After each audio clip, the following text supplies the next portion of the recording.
सबसे बड़ा खिलवाड़ उन्होंने किया, वो 370 आर्टिकल को उन्होंने बैन कर दी, निकाल दी, और कश्मीर की आज़ादी उसको हटा दिया।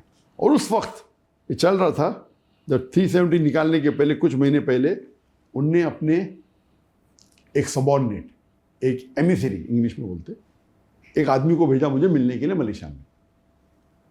तो मिलना चाहते थे, मैं बोला कोई प्रॉब्लम नहीं।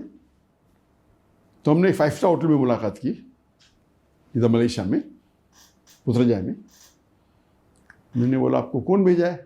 तो बोला डायरेक्ट मुझे मोदी जी और अमित शाह ने भेजा, प्राइम मिनिस्टर और होम मिनिस्टर ने। ये कभी की बात है 2018 जब ये 370 आर्टिकल निकला कश्मीर का, उसके कुछ महीने पहले। सही 18 था या 2018 तकरीबन, 19 जो भी था।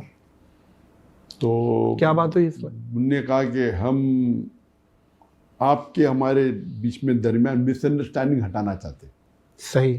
तो मैंने कहा मेरे हिसाब से अगर मुझे कोई दुनिया में मेरे फैमिली के बाद अच्छी तरीके से जानता है वो आपकी इंटेलिजेंस है। मेरे फैमिली के बाद अगर मुझे कोई एकदम गहराई से जानता है वो आप लोग हैं। मेरी ज़िंदगी तो एक ओपन बुक है, खुली किताब है। वो अलग बात है कि आपको मेरे काम पसंद नहीं आते, लेकिन मैंने कोई भी कॉन्स्टिट्यूशन का एक भी हिस्सा I have not broken any law of Indian government. वो पैचअप करना चाह रहे थे आप लोग? हाँ बिल्कुल सही। क्यों? तो बात तकरीबन हुई 5-6 घंटे तक। अच्छा। लंच भी किया अपने साथ में। तो बोले नहीं आप इतने मशहूर है, हम आपके साथ होना चाहते हैं, हम चाहते आपको एकदम वापस इंडिया बुलाए, एकदम पूरे विद फुल। आप इतने मशहूर, आप इतना अच्छा काम कर रहे, आपकी नॉलेज क्या है दिन के बारे में, आप हिंदुज़म की नॉलेज रखते हैं, ब्ला ब्ला ब्ला। तो मैं बोला कहीं वो आप चाहते क्या है? बोले कुछ नहीं, हम चाहते ट्रैप तो नहीं था डॉक्टर साहब के आए तो पकड़ लो, अल्लाह वालों। अच्छा। तो मैंने बोला कि आप चाहते क्या है? नहीं हम सिर्फ चाहते हैं कि हमारे ताल्लुकात अच्छे हो जाए।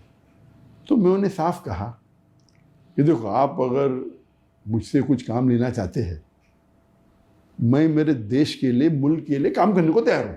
मेरी 2 शर्तें। एक शर्त है जो आप मुझे कहेंगे वो कुरान और हदीस के खिलाफ नहीं होना चाहिए, नंबर 1 शर्त। अल्लाह और अल्लाह के रसूल टीचिंग के खिलाफ नहीं होना चाहिए। और नंबर 2 मुझे आपके पैसे की ज़रूरत नहीं। अगर ये 2 शर्त पूरी हो जाती, आप जो मुझसे काम लेना चाहते, मैं मेरे मुल्क के लिए हाजिर हूँ।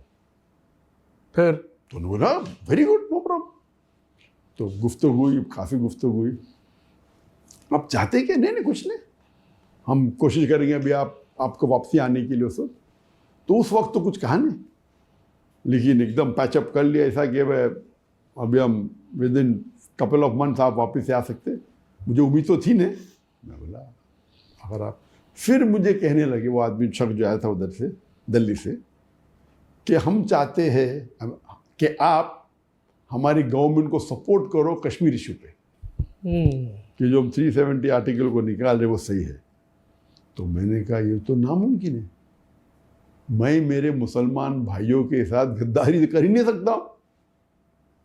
जो मुसलमान कश्मीर में उनका हक है फ्रीडम, और जो ने मुआहदा किया है उसके तहत रहे तो कोई प्रॉब्लम नहीं। Article 370 the part of the it's a constitution, इसके अंदर दे हैव गॉट फ्रीडम। कुछ चीज़ के अंदर ऑटोनॉमी है, कुछ चीज़ के अंदर वो साथ में इंडियन गवर्नमेंट के है। लेकिन आप अगर कहीं ऑटोनॉमी को निकाल देंगे वो तो जास्ती है उनके ऊपर। इंडिया को इंडिपेंडेंस जब मिला, काफ़ी ऐसे जो पार्ट्स ऑफ इंडिया है जो ऑटोनॉमस, इसमें तो मैं कुछ कर नहीं सकती। तो ये तो कुरान के खिलाफ है, हदीस के खिलाफ है, मेरे मुसलमान भाई के साथ गद्दारी है। उनका रिएक्शन तो नहीं ऐसा मत, वैसा कुछ लिखो, मैं last out of the question. हाँ ये बोल सकता हूँ क्या गलत हो रहा है, ये बोल सकता हूँ क्या गलत हो रहा है, and I am totally against it. ठीक है, उनका स्टाइल था, कि बीजेपी गवर्नमेंट का स्टाइल है कि मुसलमान को अगर जो चाहते हैं अपने काम कराने के लिए, चाहे उलमा हो, चाहे बिजनेसमैन मुसलमान हो, कोई भी हो, या गैर मुस्लिम हो, वो पहले आके प्यार से बात करते, फिर कोशिश करते पैसे दे के खरीदने की। नहीं खरीद जाता धमकी देते अंदर कर लेंगे। ये उनका फॉर्मूला है, प्यार से करके तारीफ करो, हम तुमको फ़ायदा देंगे। नंबर 2 पैसे दे के खरीद। अक्सर ये पहले 2 में अक्सर लोग मान देते, तीसरा है नहीं करेंगे तो हम ईडी की रेट डालेंगे, इनकम टैक्स की रेट डालेंगे। तो मेरे साथ तो सब कुछ कर लिया उन्होंने, मुझे प्रॉब्लम ही नहीं।